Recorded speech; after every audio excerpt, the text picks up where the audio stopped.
29 tahun setelah sinetronnya tayang di RCTI, akhirnya film layar lebar Satu Kakak Tujuh Ponakan rilis di bioskop pada tahun 2025 dengan judul yang sama.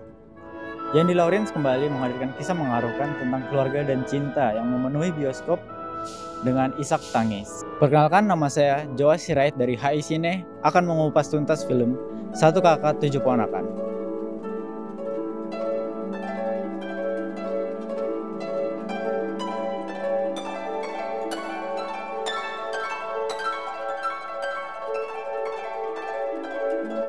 Namun, jangan risaukan awan hitam. Karena film ini akan membawa kita ke dalam roller coaster emosional yang tidak hanya berisi air mata, tapi juga tawa, kekesalan, dan juga momen-momen hangat yang mengisi hati kita. Salah satu elemen yang paling menonjol dalam film ini adalah generasi sandwich yang dialami oleh Moko, pemeran utama kita, yang diperankan oleh Chico Kurniawan. Mendadak dia harus bertanggung jawab untuk mengasuh keempat anak dan keponakan yang ditinggalkan oleh kakaknya yang meninggal saat melahirkan. Beban besar yang jatuh pada Moko mengharuskan dia untuk menunda rencana mengejar beasiswa ke luar negeri dan menjadi arsitek. Bahkan Moko harus memutus hubungannya dengan Maureen yang diperankan oleh Amanda Rawles karena tidak ingin impian Maureen ikut terhambat seperti impiannya sendiri. Dari segi karakterisasi, film ini tentunya berhasil banget, tentu berkat penulisan skenario yang solid. Juga para aktor yang sangat mendalami perannya. Seperti kita lihat bahwa Chico Kurniawan ini benar-benar menghidupkan sosok Moko dengan segala kelelahan dan kesulitannya sendiri.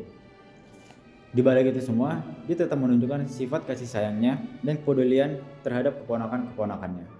Amanda Rawles juga tampil memikat sebagai Maureen, love interest yang realistis dan otentik. Kehangatan disuguhkan Maureen juga sangat pas dengan romansa yang tidak terlalu berlebihan bagi genrenya. Peran para ponakan juga dibawakan dengan sangat baik. Woko yang diperankan oleh Fatih Unro dengan keras kepalanya, Nina yang diperankan oleh Freya JKT48 dengan kegelisahan remajanya, juga Ana yang diperankan oleh Ahmad Nadif yang selalu pengertian.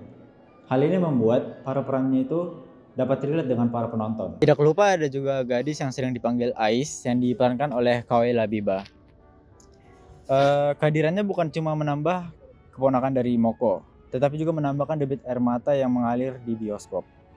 Ada satu scene di mana Ais bermonolog dengan Moko, suatu performa oleh Kawai Labiba yang benar-benar bikin hati remuk.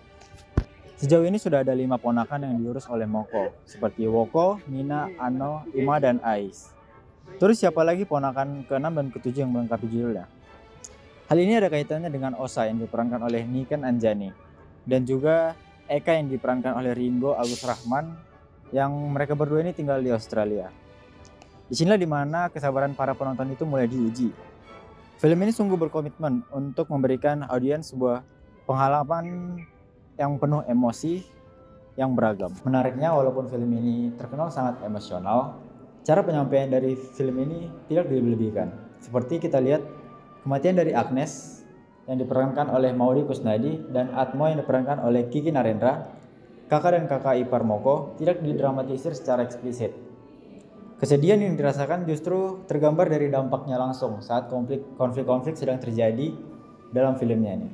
Kamu tidak perlu khawatir bakal bosan saat menonton film ini, karena film ini sangat bagus dalam menjaga atensi para penonton. Misalnya, pada scene yang tenang-tenang saja tiba-tiba muncul suara Sal Priadi yang membawakan lagu mesra-mesranya kecil-kecilan dulu. Begitu bagian sementara dinyanyikan, satu bioskop langsung pecah penuh dengan tangisan.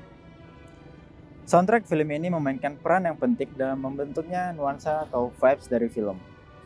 Lagu-lagu Sal Priadi terasa begitu pas mengiringi perjalanan emosional ini. Satu hal yang mungkin jadi catatan, film ini bisa dibilang cukup banyak meliputi dialog. Jadi kemungkinan kurang cocok bagi para penonton yang lebih suka menyampaikan pesan secara tersirat. Tapi menurut kami banyaknya dialog itu tidak menjadikan film ini buruk. Dalam konteks yang dibawakan Satu Kakak Tujuh Ponakan ini, dialog seringkali melibatkan elaborasi dari kesulitan dan kegelisahan. Satu scene yang paling kami sukain itu adalah saat Moko mengekspresikan perasaannya kepada Maureen di tempat pencucian mobil otomatis. Penonton dimanjakan dengan latar yang unik di adegan dengan dialog yang cukup berat. Hal ini dapat membantu audiens memahami setiap karakter lebih dalam. Di antara sekian banyak film keluarga, film Satu Kakak Tujuh Ponakan ini tetap berhasil berdiri sebagai salah satu film yang paling berkesan. Sakatupo tidak sekedar film yang hanya ingin menyampaikan sebuah cerita, tetapi juga memastikan cerita itu benar-benar melekat di hati setiap para penonton. Saya Josie Wright dari HI Cine. Sekian kupas tuntas film ongoing kali ini. Sampai jumpa di film selanjutnya.